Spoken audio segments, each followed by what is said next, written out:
All right, fight fans, welcome back for another deep dive into the world of MMA. Always exciting times, right? Especially after a big event like UFC Seattle. Oh, yeah. You know what? And speaking of exciting, or maybe, well, not so exciting for some fighters.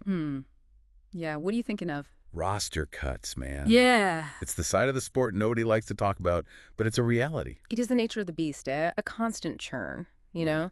Only so many spots. Right, and we've got this article here listing some of the recent cuts pre-Seattle, and Oh, wow. Yeah, some names I recognize there for sure.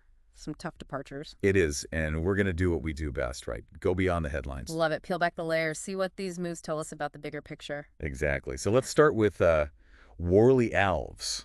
Remember him? Welterweight? Valves. Oh, yeah. How could you forget? That guy had a heck of a start. Oh, yeah, he did. Won the Ultimate Fighter, Brazil 3, back in the day. Knocked out Marcio Alexander Jr. in the final. Two. Pretty brutal stuff. I remember watching that thinking, this guy's a star on the rise. Yeah, a lot of us did, I think. Right. Raw power and aggression. But then things kind of went south, didn't they? Record in the UFC ended up at 8-8. Tough scene, man. That's a 50-50 record in the toughest promotion in the world. Yeah, and he was on a 4-fight losing streak when they cut him. It's a reminder that early hype doesn't always equal long-term success. No, it doesn't. What do you think happened there? Just couldn't keep up with the competition? I mean, look, the UFC is a Shark Tank. Everyone is world-class, constantly evolving. And they're studying you, figuring out your weaknesses. Absolutely. Yeah. Maybe Alves got a bit predictable, relied too much on that early power. Interesting. Got to adapt, right? Add new skills to your game. For sure. You can't just be a one-trick pony in this sport. You get found out eventually. Makes you think. Yeah. And kind of leads us to another fighter on this list, Dylan Budka. Yeah, Younger guy, right?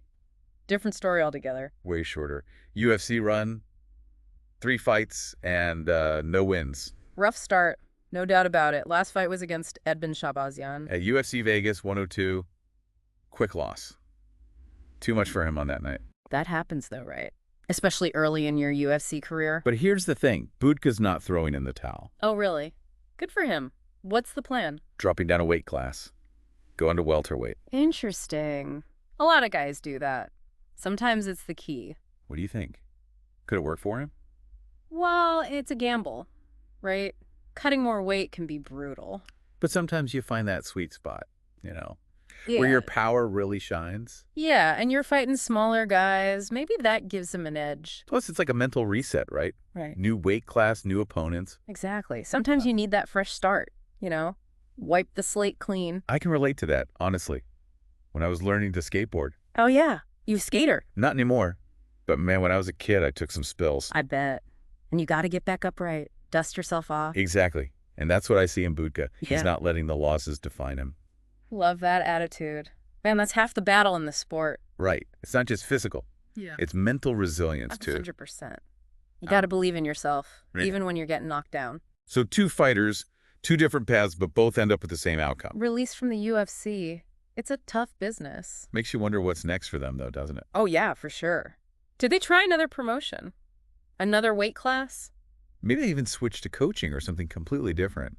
Who knows? It's their journey now. The UFC chapter's closed, but But the story's not over, right? And that's the beauty of this sport. it is, man. It's unpredictable. It's about fighting for your dreams. And never giving up, even when things get tough. Absolutely. And I think that's a lesson we can all take away from this. I agree. So for Warlleyalves and Dylan we wish the best. Wherever their paths may lead. And to all you fight fans out there. Keep following those underdogs. Hmm. Keep rooting for the comebacks. Because in this sport, you never know what's going to happen next. And that's what keeps us coming back for more.